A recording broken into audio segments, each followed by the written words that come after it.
এই জুলাইয়ের কারণেই তো দীর্ঘ 17 বছর পরে তারেক রহমান এই দেশে আসতে পারছে না। যেই বাংলাদেশে আওয়ামী লীগ তার কোমর ভেঙে দিছিল, সেই বাংলাদেশে আজকে সে দাঁড়াইয়া বুক টান টান করে যে কথা বলতে পারতেছে, এটা তো জুলাইয়ের অবদান আছে না? প্রধানমন্ত্রী হইতে পারছে না। সুতরাং যেই জুলাই তারে প্রধানমন্ত্রী বানাইছে, যেই 1400 শহীদের রক্তের উপর দিয়ে আজকে বাংলাদেশে সে কথা বলতে পারতেছে, যেই বাংলাদেশে আওয়ামী লীগ তার কোমর ভেঙে দিছিল, সেই বাংলাদেশে আজকে সে দাঁড়াইয়া বুক টান টান করে যে কথা বলতে পারতেছে, এটা তো জুলাইয়ের অবদান আছে না? সুতরাং জুলাইকে যদি তারা নাই করে দিতে চায়, আল্লাহ না করুক, এই 1400 শহীদের যেই অভিশাপ, এই অভিশাপই তারা নাই হয়ে যাবে। আপনার আমার কিছু করা লাগবে না।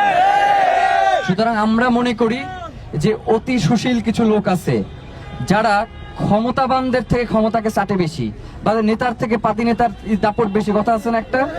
তো এই পাতি নেতাগুলো এই জাউরামিগুলো করে, মানে ধরে নেতা বলেই নাই, ও নিজে থেকে এই ধরনের অনুষ্ঠান বন্ধ করে দিয়েছে। এই ধরনের ঘটনা ঘটতে পারে, এইটা অস্বাভাবিক কিছু না।